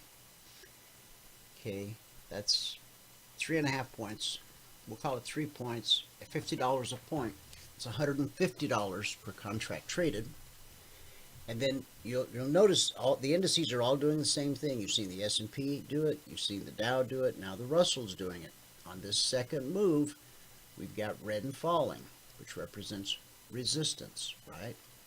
Then we pull back to the BBC again, and then off we go. We trigger 1621, and the initial swing high is up at 2590. If it were 26, that would be 5 points, $50 a point, $250 per contract traded. Important prices, important areas, almost always tested, so get back below the trigger. Off we go again, and we go from 1621 up to 1630. That's a 9-point move at $50 a point. That's $450 per contract traded. So 1, 2, 3, and here comes number 4, but we got a problem. We're heading right into red and falling, or resistance. So what we need to do is we'd like to get a little bit above the trigger, consolidate a bit, let price get above that indicator, and then as it turns blue and starts to climb, just like it did here, and just like it did all through here, then off to the races. And the highest weekly trading zone this week for the Russell, 1655 / 1656. Okay? All right. Now the NQ. Last night's alert for the NQ was to be long 11,536.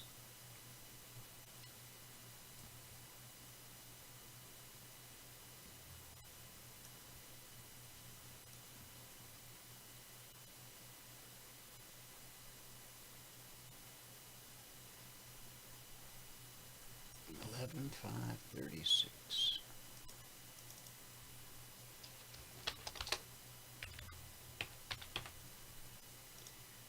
All right, from 536, we go up and put in a swing high at 571. 71 minus 36. It's 35 points. At $20 a point, it's $700 per contract traded. This move per contract. Now, if you've earned the right to trade 10 contracts, then it's not a $700 move, it's a $7,000 move. But when you become a passport holder, the first thing we tell you is don't go throwing real money at the market. You've got to be patient. You've got to learn the methodology, the strategy, which is very simple. Okay, it's not a lot of complicated gobbledygook. It's all built on logic. It all makes perfectly good sense. But still, before you start trading in your live account, you're going to put your demo account, your simulator to work. You're going to be issued a 2420 blueprint, which teaches you how to go or guides you on the path of going from 1 to 20 contracts over a period of 24 months. Once you put together 10 consecutive days in a row where you reach your goal in 10 trades or less, then the blueprint will give you the green light to go live with just one contract. Now you have a new goal. Now that you're trading live, your goal is to increase your account balance by $2,000. The reason for this is so that when the blueprint tells you to add the second contract, you're adding it with profit you earned in the market. Not your savings, not a loan. Actual profits that you earned in the market from the business of trading. You're being told now you've qualified to add that's a big day when you add the second contract. It's validity that you're actually building a profitable trading business, not just heading down the road to blowing up yet another account. Okay? The blueprint will tell you when it's time to add contract number 3, number 4, number 5, up to number 10. Now remember, we said this was a $700 per contract move, but if you're trading 10 contracts, it's a $7,000 move. But whatever you do, don't put the cart before the horse. It's awkward for both the cart and the horse. Be patient. Be patient. Exercise discipline.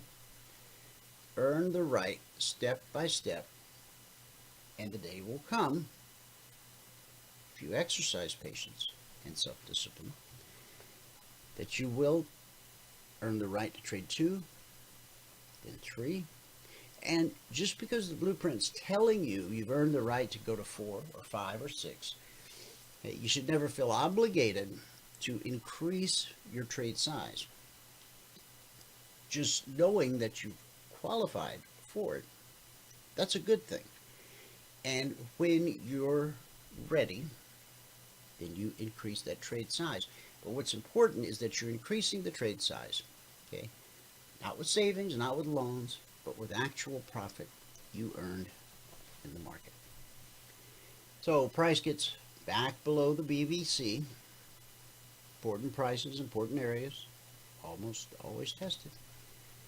And from 11,536, go up to 561. So 561 minus 536 is 25 points.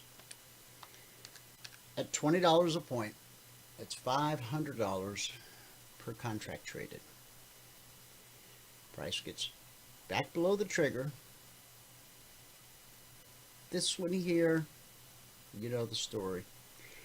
This one, you're also dealing with red and flat. Here, you've got red and falling. And look where the market is, okay? The market has taken us right back down to the weekly trading zone where we consolidated. It was the swing high here. And then after it made its trip from zone to zone, back to the zone, back up to the zone,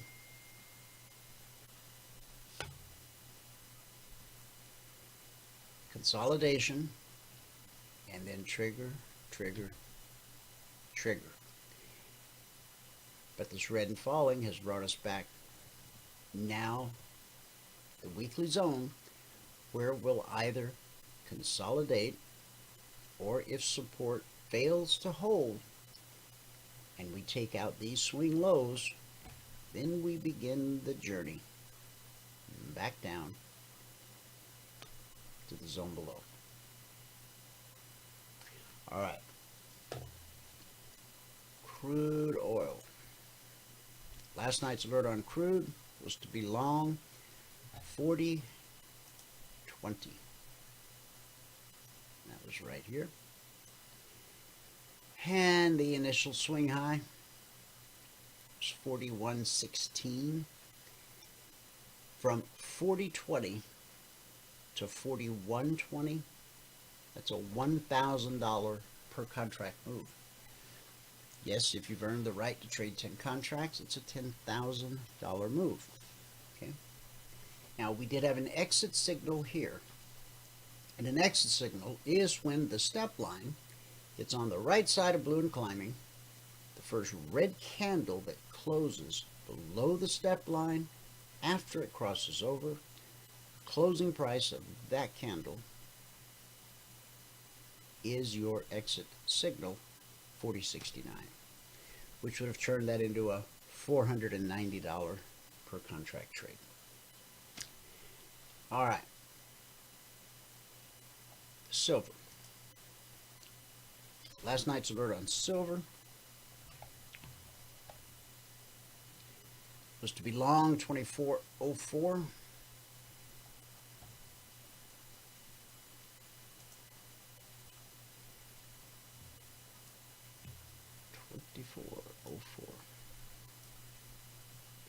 Now a $1 move in silver is $5 grand.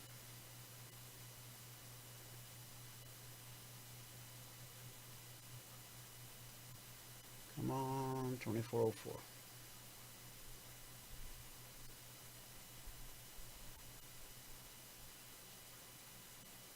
There we go.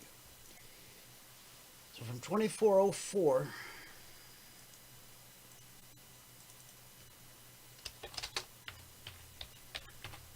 we put in a swing high.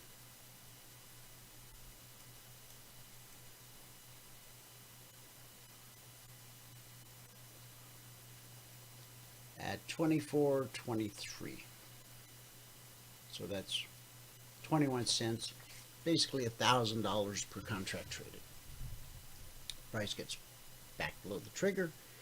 This time it makes it all the way to the zone overhead. From 2404 to 2431.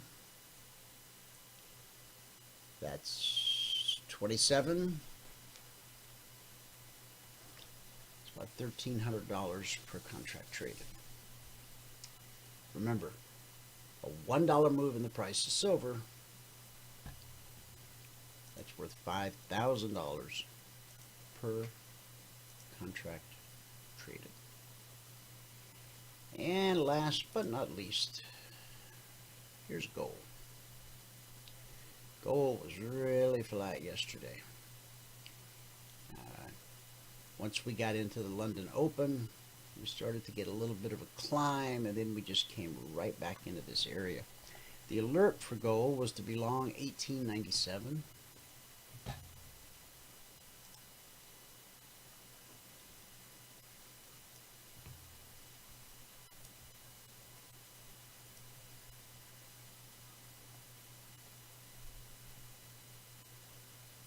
And the swing high was 99.80. So let's buy 1897. And the swing high was 99.80. So from 97 to 99, that's a $200 move. So the market made $280 per contract available. Then we got back below the trigger. We still got one climbing. So from 97, we made a run up to 99. That's $200 per contract traded. Back below the trigger, see I pull right back to the BBC. Swing high, 1904. That's $700 per contract traded, and looks like we may be about to take another run on gold. Okay, all right, that brings us to our good word for the day. Last couple days we've talked about the transforming power of gratitude, how important it really is. Today we're going to talk about being slow to anger. Yesterday, gratitude. Today, dealing with the issue of anger. It's an issue we all deal with. Now, some to greater degrees than others. Proverbs 15:18. A wrathful man stirs up strife, but he who is slow to anger allays contention. Solomon repeatedly advises us to be slow to anger. We find it in Proverbs 14:29, Proverbs 15:18, Proverbs 16:32. Take your Bible, read those scriptures slowly, thoughtfully, and prayerfully. Pay close attention to the occasions in Scripture when Jesus got angry, which there's only a few, and something will immediately jump out at you. He never became angry over what someone did to him. He never retaliated or lashed out at people who wronged him, even as his executioners nailed him to the cross. He prayed in Luke 23, "Father, forgive them, for they know not what they do." Pretty amazing, right? So if you're serious about following Jesus, you must learn to follow suit. The Bible says, Proverbs 15:1, a soft answer turns away wrath, but a harsh word stirs up anger. Have you ever noticed how professional firefighters almost never fight fire with fire? Most times they find water to be a much better tool. In the same way, a soft reply to an angry comment is like pouring the cool water of calmness on the fire of a hot temper. Kenyon College Speech Research Unit confirmed through a series of experiments that when people are yelled at, they almost always yell back. Wonder how much they spent on that research. The research also proved that you can control another person's tone of voice depending upon the tone that you adopt. It's just a little quirk of human nature.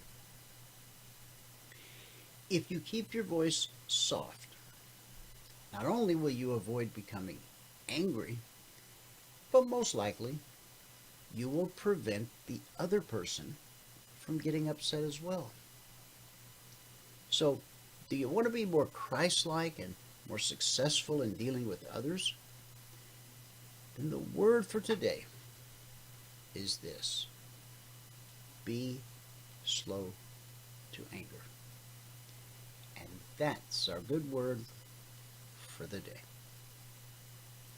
Reminder, tonight is our members-only workshop every Thursday night. If you're not yet a member of the CFRN family, if you don't yet have your very own CFRN passport, you can fix that right now. Just go to EminiFuturesTrading.com, grab your passport.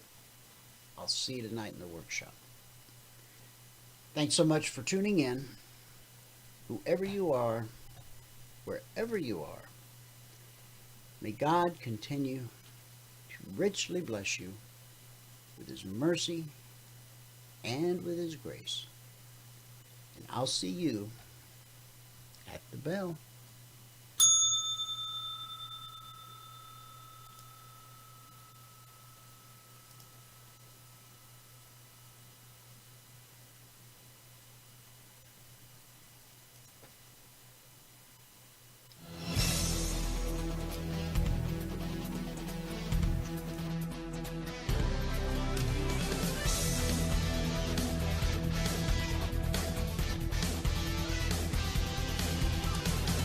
Remember this: there is no greater return on investment than to see a human life changed and given hope. As always, pray hard and trade safe. Any financial information discussed on this show is simply the opinion of our host, Dwayne Reeves, his co-hosts, and guests. To learn more about trading Emini Futures or to take a 1-week free trial in our live trading room, call 1-866-928-3310. 866-928-3310. Information discussed on this radio program should not be construed as a recommendation to buy or sell any security.